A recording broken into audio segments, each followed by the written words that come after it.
कहा। अगर तुम्हारे में इतनी सामर्थ्य नहीं है कि तुम घर परिवार सब कुछ त्याग करके परम वीतराग होकर भगवान में चित्त जोड़कर जीवन को भगवदानंद में डुबो दिया, सबसे बड़ी बात है सप्तज हरिभज, ऐसी सबकी सामर्थ्य नहीं होती। कोई विशेष कृपा पात्र होता है, सब बंधन तोड़ाकर भाग पड़ता है भगवान की तरफ। फिर क्या करे? अगर वो वीतराग परमहंस नहीं बन सकता तो उसको भगवत प्राप्ति कैसे हो? तो बोले गृहम सर्वात्मना त्याज्यम तच्चेत युक्तम न शक्यते। यदि पूर्ण रूप से तुम त्यागी वैरागी बनकर भगवदानंद में नहीं डूब सकते हो तो कृष्णार्थम तत्प्रियुंजीत है। श्री कृष्ण का घर है, श्री कृष्ण का परिवार है, श्री कृष्ण के लिए हम व्यापार नौकरी किसानी करते हैं, जो मिलता है वो श्री कृष्ण की ही सेवा मानकर परिवार को पोषण करते हैं, समाज की सेवा करते हैं और श्री कृष्ण अर्पणम मस्तु।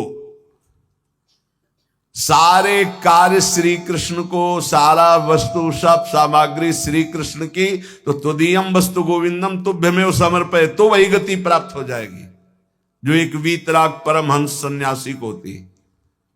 पहला सिद्धांत है गृहम सर्वात्मना त्याज्यम, ये जीवन इसीलिए मिला भगवत प्राप्ति के लिए।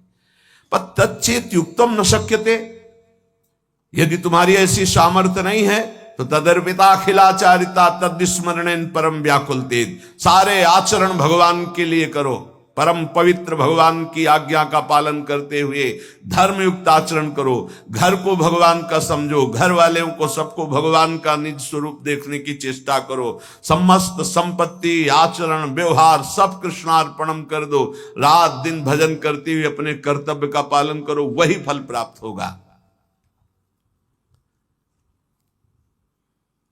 अगर श्री कृष्ण के प्रति ऐसा किया तो तुम्हारे समस्त अनर्थ और पापों का नाश हो जाएगा, तुम भगवत प्राप्त हो जाओगे। संगा सर्वात्मना त्याज्या साचेत युक्तम न शक्यते, वैसे सिद्धांत है किसी का संग मत करो, असंगोहम पुरुषा, किसी का संग। महाभागवतों के संग को मोक्ष का खुला हुआ द्वार बताया गया, ये किसी में नहीं है, ये महाभागवत जन है। यहां कह रहे संगा सर्वात्मना त्याज्य, ये शरणागति की बात हो रही। पहला है सर्वतज हरिभज, सामर्थ्य नहीं है तो समस्त आचरण घर परिवार भगवद अर्पित भाव से हर कर्म कृष्णार्पणम मस्तु, नाम जप, भगवत प्राप्त हो जाओगे। इसके लिए सावधानी है, संग का त्याग करो। कैसे संग का? बोले संगम त्यजेत मिथुनावृत्तिनाम मुमुक्षु, जो मिथुन कहते हैं दो को, जो दो के संयोग से सुख प्राप्त होता है। एक आपकी रसेंद्रिय, एक वस्तु, इसके संयोग से प्राप्त तो सुख में जो मगन, शब्द और श्रवणेन्द्रिय संयोग के प्राप्त से, शरीर और जनेन्द्रिय संयोग के सुख, रूप और नेत्रेंद्रिय, ऐसे जितना ब्रह्मा के द्वारा रचा हुआ सुख है वो मिथुन सुख है। जो स्वा से मिलता है वो भगवदानंद है, जो पर से मिलता है वो मिथुन सुख है। जब हम भोगते हैं तब सुख मिलता है, चाहे जिस इंद्री से हो। संगम त्यजेत मिथुन वृत्ति नाम मुमुक्षु, जो मुक्त होना चाहता है, भगवत प्राप्त करना चाहता है, वो शब्द स्पर्श रूप रस गंध का भोक्ता ना बन बैठे। कैसे फिर इससे निपटे? बोले भगवद अर्पित, भगवद अर्पित जीवन, भगवद अर्पित भोग, भगवद अर्पित विचार, मुक्त हो जाओगे।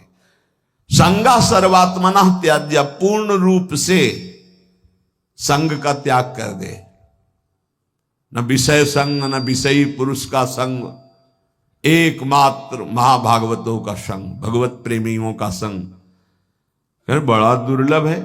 साचेत युक्तम न शक्यते, यदि तुम ऐसा नहीं कर सकते तो सासद्भी सह कर्तव्य संता संगम्य भेषजम, फिर ऐसा करो, जो सतमार्ग में चलने वाले व्यक्ति हैं केवल उन्हीं का संग करो, जिनके पास बैठने से भगवत चर्चा होती है, नाम जप की बात होती है, भगवत कीर्तन, भगवत गुणानुवाद सुनने को मिलता है। बोधयंता परस्परम, ऐसा संग करो, चाहे वो स्त्री पुरुष घर गृहस्थ कोई भी हो, जिसके पास बैठने से भगवत चर्चा होती, भगवत नाम, ऐसे लोगों का संग करो। सा सद्भी सा कर्तव्य, यही कर्तव्य है कि जो सद आचरण करने वाले लोग हैं उनका। पहली बात तो संगम सर्वात्मना त्याज्य, पर ऐसा करना बड़ा कठिन। साचेत युक्तम न शक्यते, ऐसा सब नहीं कर सकते, तो बोले संग करो। फिर किसका? बोले सा सद्भी, जो सदमार्ग में चलने वाले हैं, जो अपने कर्तव्य का पालन करने वाले हैं। संता संगस्य भेषजम, और कहीं संत समागम मिल जाए तब तो भौष रोग से निवृत्ति होने की औषधि है संतजन।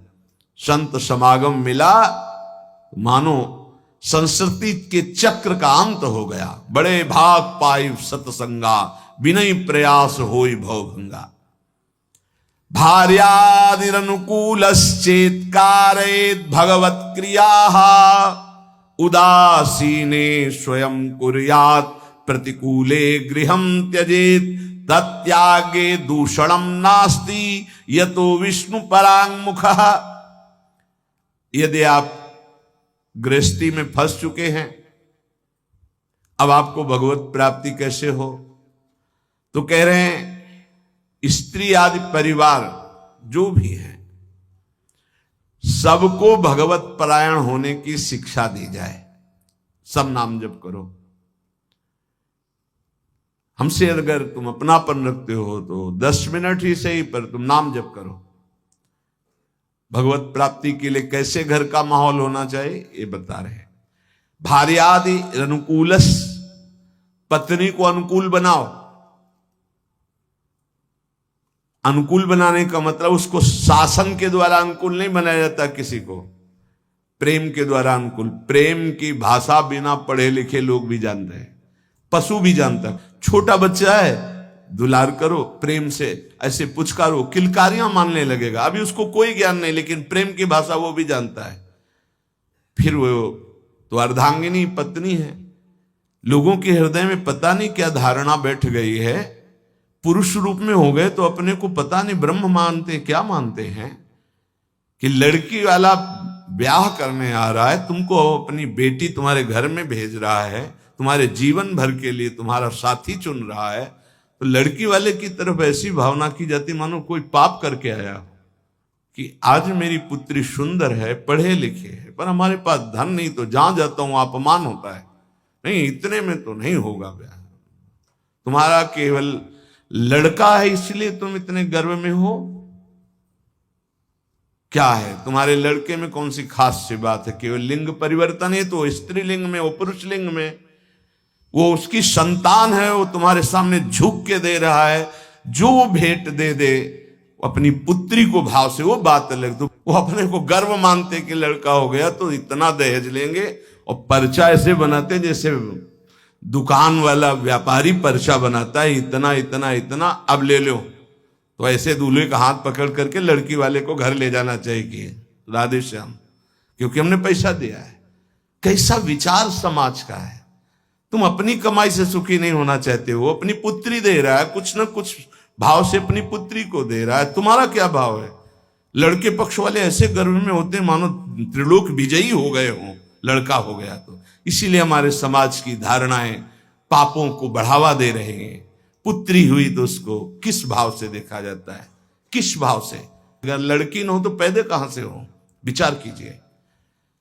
तो तुम्हारी जो पत्नी बनी हो तुम्हारे समान है, 1 इंच भी तुमसे कम नहीं है किसी बात में। ईश्वर का तत्व जो तुम्हारे हृदय में, उसके हृदय में जो पांच भौतिक दे तुम्हारी, वो उसकी दे, वो अपने घर का त्याग करके तुम्हारे घर में आई है, तुम्हारी अर्धांगिनी बनी है।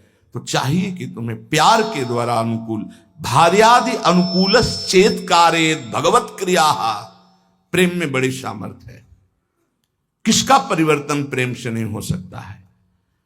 कभी समाज में अगर ये बात समझ में आ जाए कि ये दहेज लेना नरक जाने का कार्य है, बोले अमुक ने दहेज, उन्होंने मांगा नहीं था, स्वतः अपनी पुत्री के लिए दिया था। किसी को भी अगर हमारे व्यवहार में पुत्री के साथ बहुत सी सामग्री उत्साह के साथ देने का भाव तो उनके पास है और उन्होंने दिया अपनी पुत्री को, तो आपने मांगा तो नहीं, वर पक्ष ने मांगा तो नहीं, आज बेचा जाता है। कैसी समाज की दुर्व्यवस्था है, ना सत्संग सुनते हैं, ना शास्त्र समझते हैं। तो बच्चियों के प्रति कितना निकृष्ट भाव आ गया कि एक गरीब आदमी की यदि लड़की पैदा होती तो माथे पे हाथ रख करके सोचता है कि मेरा दुर्भाग्य, कोसते हैं कि तूने लड़की क्यों पैदा की। अरे अगर हमारी मां नहीं होती तो हम कहां से प्रकट हो जाते। वो मां है, वो दैवी शक्ति है जो प्रकट हुई है। कैसी बुद्धि भ्रष्ट होती चली जा रही लोगों की कि बेटी के शब्द से उनको एक असौभाग्य लगता है कि अरे बेटा थाली बजाओ, चाहे वो पादुका से मार के घर से बाहर कर दे, बुढ़ापे में बेटी ही काम आएगी। फिर चलो पापा हमारे यहां, बूढ़े पिता के लिए बेटी तैयार है प्राण देने की। आज बेटियों के प्रति भाव यहां शास्त्र आज्ञा कर रहा है, भार्यानुकूलश्च, वो तुम्हारी अर्धांगिनी, तुम उसके साथ ऐसा कोई व्यवहार मत करो जो तुम्हारे को कभी अनुकूलता की वजह प्रतिकूलता में आ जाए। और आप ध्यान रखना, ब्रह्मा जी बहुत चतुर हैं। जब देखा कि बेटियों की ऐसी अल्ट्रासाउंड करा लिया, ये देख लिया, वो देख लिया, ऐसा भाव, तो काम ऐसी कि तुम हटा ही नहीं सकते हो। आगे की समझ गए होगे चर्चा। इस बात को समझो, तुम पाप करोगे तुम्हें भुगाने के लिए उसी जीवात्मा को भेजा जाएगा और ऐसे रूप में भेजा जाएगा कि तुम्हारा कुछ बस नहीं चलेगा। ये जो घर गृहस्थी में भ्रूण हत्या गर्भ हत्या में प्रार्थना करते हैं, आज वो समय नहीं कि बेटी हुई तो तुम्हें माथे पे हाथ रखना। आज राष्ट्रपति बनी बेटी भारत की। हम बार बार कहते हैं, अभी क्रिकेट मैच की पूरी बेटियां ही आई थी, बहादुर, एक सेना नायक आई थी, होश उड़ जाए उसकी दृष्टि मिलाने में। ये शेरनी भारत की दैवी शक्तियां है। कैसा विचार बन रहा है, पति अपने को भगवान समझता है, पत्नी को भगवत भाव में नहीं देखता है, कलह अशांति मची रहती है।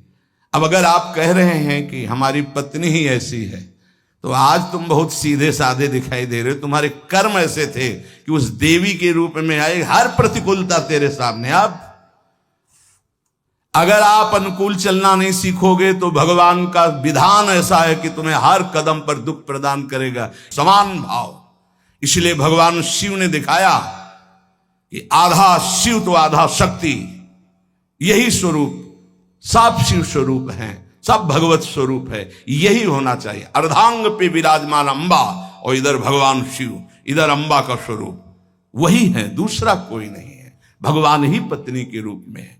शास्त्र आज्ञा कर रहा है भगवत प्राप्ति के लिए, भार्यादिर अनुकूलश्च, पहले पत्नी को अनुकूल बनाओ, भगवान को अनुकूल बनाने के लिए परिवार में भगवत भाव पहले लाओ। कलह अशांति, ऐसे प्रेम में बहुत बड़ी ताकत है। इसीलिए हम कहते हैं आज हमारे जो भागवतिक प्रेम की तरफ चलने की बात जाने दो, सांसारिक प्रेम का नाश हो रहा है।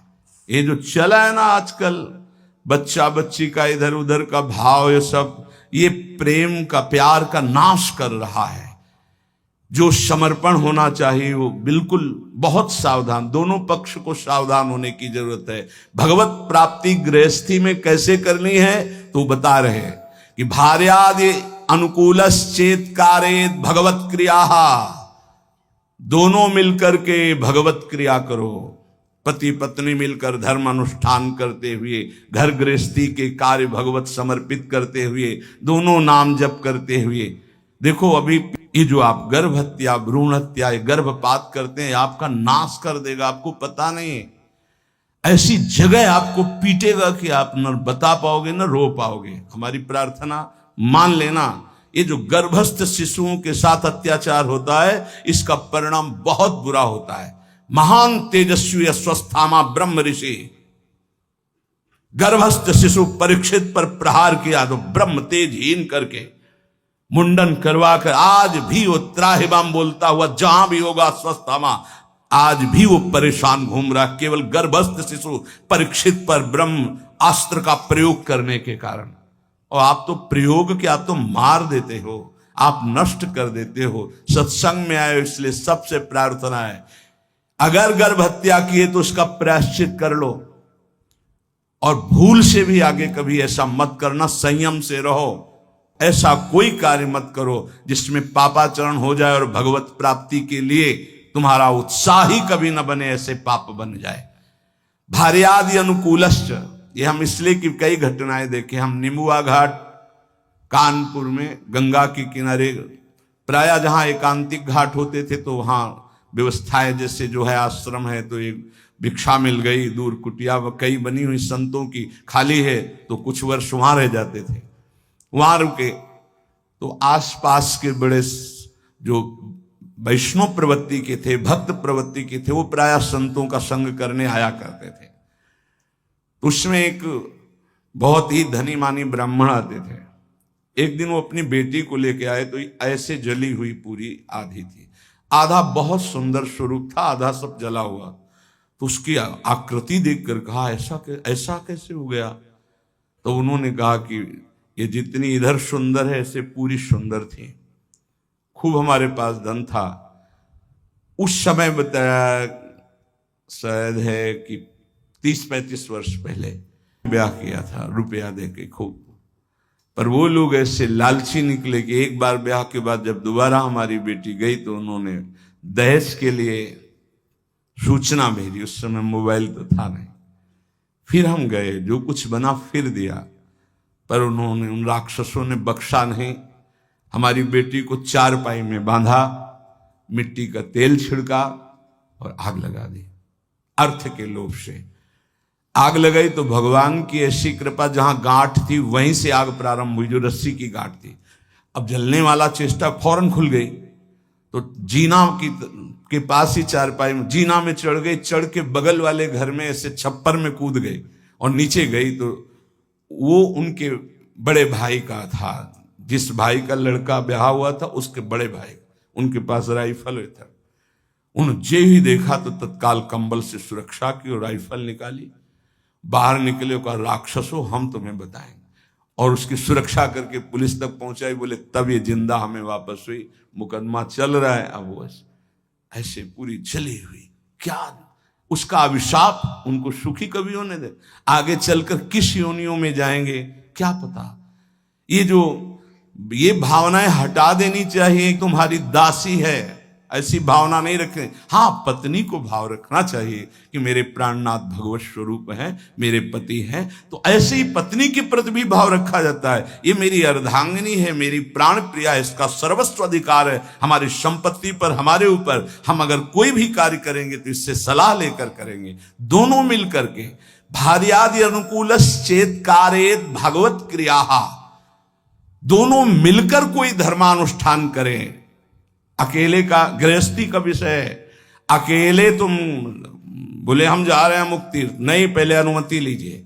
यहां तक कि महापुरुषों ने सन्यास भी लिया है तो पहले मनाया है, अनुमति ली है। जब उन्होंने अनुमति दे दी तब आगे की क्रिया हुई। माता से अनुमति और पत्नी से अनुमति अत्यंत आवश्यक है। अगर मां विराजमान है तो उसका आदेश, और पत्नी विराजमान तो भले वृद्धा हो गई है पर उसका अधिकार। हमारे शास्त्र में लिखा है यदि वो वानप्रस्थ में जाना जाता है तो ऐसे बात की करे पत्नी से कि यदि आप अपने पुत्रों के साथ रहकर जीवन व्यतीत करना चाहते तो मुझे आदेश करें, मैं तप के द्वारा अपने जीवन को भगवान में मिलाना चाहता हूं। और यदि आप हमारे साथ चलना चाहते तो आपका स्वागत है, हम दोनों बैरागी होकर चले। वो जैसा अनुमति दे ऐसा शास्त्र आज्ञा करता है। ऐसे नहीं मनमानी कि हम स्वतंत्र हैं किसी भी तरह। अगर कोई धर्मानुष्ठान करते हो, पत्नी आपकी है, वो आपका साथ ना दे वो बात अलग है। अगर वो आपके अनुकूल चलती है और आपने कोई धर्मानुष्ठान किया, पत्नी को साथ नहीं ले गए, तो अपने आप उसका ट्रांसफर हो जाएगा उसके पास। पाणिक ग्रहण की कोई खिलवाड़ नहीं, धर्मानुष्ठान ट्रांसफर हो जाएगा। और पूर्ण धर्म का संकल्प तभी माना जाएगा जब वो भार्या तुम्हारे वामांग में विराजमान होगी। जब सिया जी भूमि में विलीन हो गई तो रघुनाथ जी जब यज्ञ किए तो स्वर्ण की सिया जी बनाकर वामांग में विराजमान की गई। और तुम्हारी अर्धांगिनी विराजमान हो, तुम धर्मानुष्ठान करने जा रहे हो, सफल हो जाओगे। भार्यादि अनुकूलश्चेत कारेत भगवत क्रिया। गृहस्थी में हो तो तुम्हें पहले अपने परिवार को अनुकूल बनाना होगा, पत्नी को, माता पिता को, परिवार को भगवत स्वरूप मानते हुए अनुकूल उसको बनाओ, धर्म के द्वारा, भागवत भाव के द्वारा। उदासीने स्वयं कुर्यात प्रतिकूले गृहम त्यजेत। यहां कह रहे हैं उनकी आज्ञा से सेवादि के द्वारा राजी करके फिर भजन की प्रवृत्ति बढ़ावे। पहले पति पत्नी को अनुकूल करे, परिवार को अनुकूल, जो भगवत प्राप्ति का रास्ता है। ऐसा नहीं जैसे एक दो लोग आए कि अब हम तो नहीं, दोनों राजी तो राजी, नहीं तो धर्म से चलो जैसी धर्म आज्ञा करती।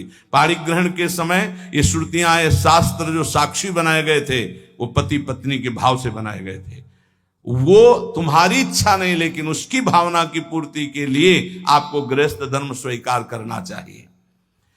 अगर भगवत भाव के विरुद्ध और बहुत ही कुटिल स्वभाव है तो देखो यहां शास्त्र आज्ञा कह रहा है एकदम विरुद्ध, धर्म विरुद्ध, भगवत भाव विरुद्ध, बिल्कुल कुटिल व्यवहार, तो फिर बात अलग है कि अब वो धर्म में साथ नहीं दे रही तो आप धर्म करो। फिर भी पाणिक ग्रहण किया तो धर्म का हिस्सा उसके समीप जाएगा, उसका कल्याण होगा। ऐसे कोई खिलवाड़ नहीं पाणिक ग्रहण करना। जो परांगमुख, भगवत परांगमुख,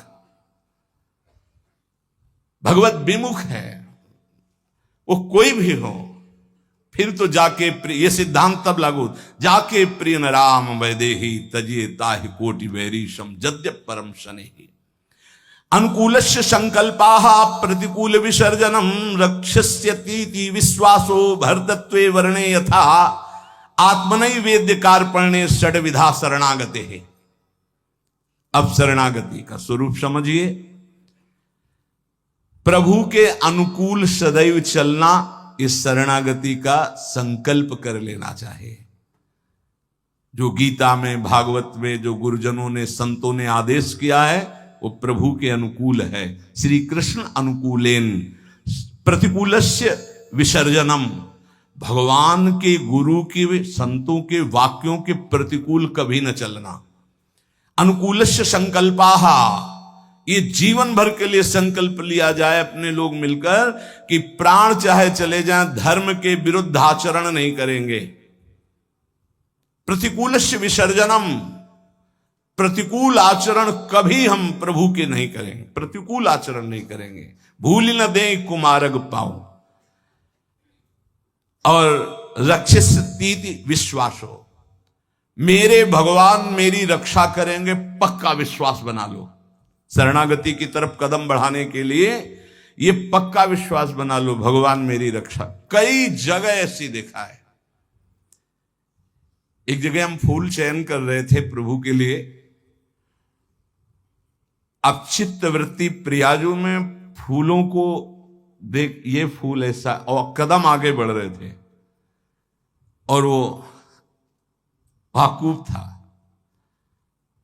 जैसे किसी ने हमको ऐसे रोक दिया, अचानक दृष्टि ऐसे ऐसे रोका, जैसे मानो कोई धक्का मारो, तो एकदम ऐसे अगला कदम जो गिरने वाला था वो एक एक कदम पे प्रभु, एक एक कदम पे, पूरे जीवन की बात कह रहे, एक एक कदम पे प्रभु ने रक्षा की, प्रभु ने ही रक्षा की।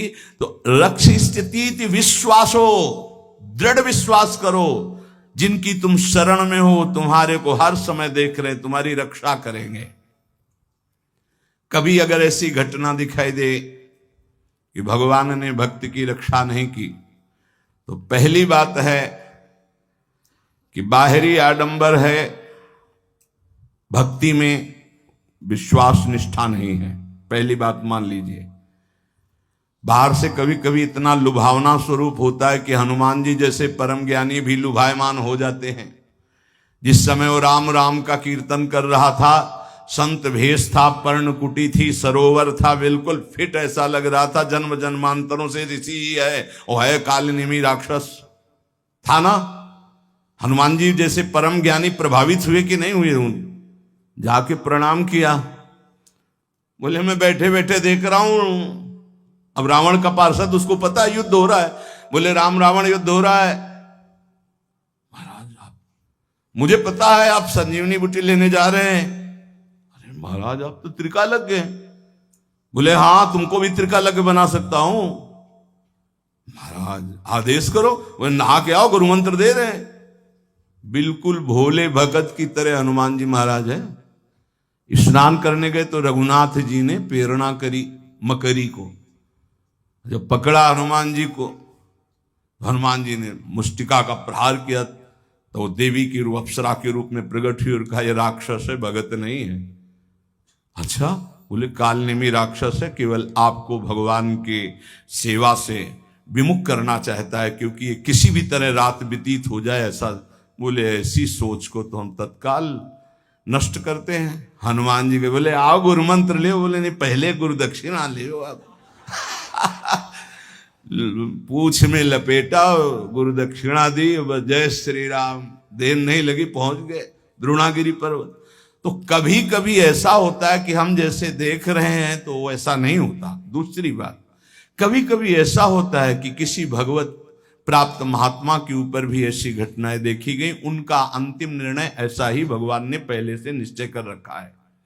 तीसरी बात होती है कि कभी कभी हम भक्त को गिरते हुए देखते हैं, भ्रष्ट होते होते, तो कीन हो इस कबहू अभिमाना सो खोवंचा कृपा निधाना। नहीं तो दृढ़ विश्वास रखो, रक्षिष्य तीति विश्वास हो, दृढ़ विश्वास, भगवान तुम्हारी रक्षा करेंगे, पक्का रक्षा करेंगे। कई जगह ऐसे जीवन में भक्तों के आते हैं जहां भगवान स्वयं रक्षा करते थे, स्वयं देखा बिल्कुल कि साक्षात भगवान ही है। नहीं, इस समय कैसे हो सकता था। कई ऐसे हजारों घटनाएं। और भर्तृत्वे वर्णेय था, जैसे स्वामी सेवक को, जैसे अर्धांगिनी को धर्मज्ञ पति सदैव पोषण करता है, ऐसे उदाहरण कैसे बन सकता है भगवान के लिए। कोई प्राकृतिक उदाहरण है। भगवान सदैव अपने भक्त का स्वयं भरण पोषण करते हैं। योगक्षेमम भाम्यम स्वयं। एक बार इसी श्लोक पर किसी को संशय हुआ, बड़े विद्वान थे, कि अनन्यश्चिंतयन्तो माम ये जनाः परिपासते तेषां नित्याभियुक्ता नाम योगक्षेमम भाम्यहम्। जो मेरा अनन्य चिंतन करता है उसके योगक्षेम का वाहन मैं करता हूं। तो बोले कभी ऐसा नहीं। भगवान को चाहिए था कि कराम्यहम्, मैं करवा देता हूं व्यवस्था। वाम्यम क्या स्वयं आते हैं? तो उन्होंने ऐसे काट करके गीता के शब्द को लिखा कराम्यहम्, लिखा योगक्षेमम वाम्यहम्, उन्होंने लिखा कराम्यहम्। अब जो विघ्न शुरू हुआ, कई दिन भारी वर्षा, ना भोजन, ना कोई जजमान, ना कोई, हारा व्यवस्था ही अव्यवस्था, त्राहिमाम मच गया। स्वयं भगवान श्याम सुंदर भोजन की सामग्री सब लेकर के आए। जब वो घर पे नहीं थे, गए हुए थे, देखा बड़ा सुंदर बालक, और यहां से खून निकल रहा है, रक्त निकल रहा है। तो उन्होंने कहा कि बेटा ये कैसे? उनकी पत्नी ने कहा। तो उन्होंने कहा माँ, ये जो विद्वान ब्राह्मण तुम्हारे पति हैं, उन्होंने चाकू से हमें काट दिया है। ऐसे निर्दयी कैसे हो सकते हैं? तुम किनके बेटे हो, कौन हो? बोले मत जानो, मैं आपको भी और आपके पंडित जी को भी बहुत प्यार करता हूं। ये लो सामग्री, कई दिनों के लिए ऐसी सामग्री, और ये लो रत्न रख दिया, इन्हीं से खूब खाते पीते रहना। उनको बता देना कि ऐसे अपराध ना किया करें। जब पंडित जी लौट के आए तो उनके अर्धांगिनी, तुम इतने निर्दयी हो गए हो, तुमने इतने सुंदर सुकोमल बालक के भाल पर चाकू मार दी, पागल हो, पागलों जैसी बात कर। बोले विश्वास करो, देखो ये सामग्री, रत्न आदि वो रख गए हैं। और नौकिशोर बालक था, 14 वर्ष का, और वो कह रहा था पंडित जी ने, तो उनको ओहो, मैंने गीता जी के एक शब्द को काटा था, वाहम्यहम्। ओ प्रभु मुझे क्षमा करो, मुझे पता नहीं था, हम तो शब्द समझ रहे थे, गीता जी तो साक्षात आपका अंग है, वांग्मय स्वरूप है। और आज मुझे पता चल गया कि आप वांग्मय हम स्वयं करते हैं, कराम में हम किसी को भेजते नहीं, स्वयं आते हैं। हम पहचान नहीं पाते, श्री कृष्ण स्वरूप में आते हैं। तो विश्वासो भरतत्वे वर्णे यथा, भगवान तुम्हारे जीवन भर और जीवन के बाद का भी ठेका लेते हैं यदि तुम शरणागत हो। आत्मनि वेद्य कार्पण्य, आप अपने आप को समर्पित कर दो भगवान की शरण में और दीन हो जाओ, दैन्य भाव, दीन हो जाओ। दीन का मतलब वास्तविकता से देखो, हम कुछ नहीं कर सकते। हमारे भगवान हमको मनुष्य दे दिया, हमको सत्संग दिया, हमको नाम जपने की प्रेरणा दी, हमको नाम मिला, नाम की सामर्थ्य जागृत हुई, भगवत प्राप्ति हुई। सब में केवल भगवान की विशेष कृपा ही कृपा। सर्वसंग परित्याग, असमर्थ हैं तो साधु संग तुम्हें समर्थ बना देगा। भगवत सेवा के अनुकूल भाव पदार्थ ग्रहण करो, प्रतिकूल पदार्थों का, भावों का, व्यक्तियों का त्याग करो। परिवार को अनुकूल बनाने की चेष्टा करो, पत्नी पुत्र आदि से वैर विग्रह झगड़ा आदि मत करो। भाग करके कहीं जाने की जरूरत नहीं कि हम परिवार त्याग दिए। पहली बात, वहीं रहकर भजन। यदि वहां सब प्रतिकूल व्यवहार है और भगवत विमुख जन है, फिर आपके लिए छूट है। क्या? आप अपने भगवत भाव को पुष्ट कर सकते हो। पांचवा, दृढ़ विश्वास प्रभु में, आत्मनिवेदन और दैन्यता, ये महान सद्गुण शरणागति के अंतर्गत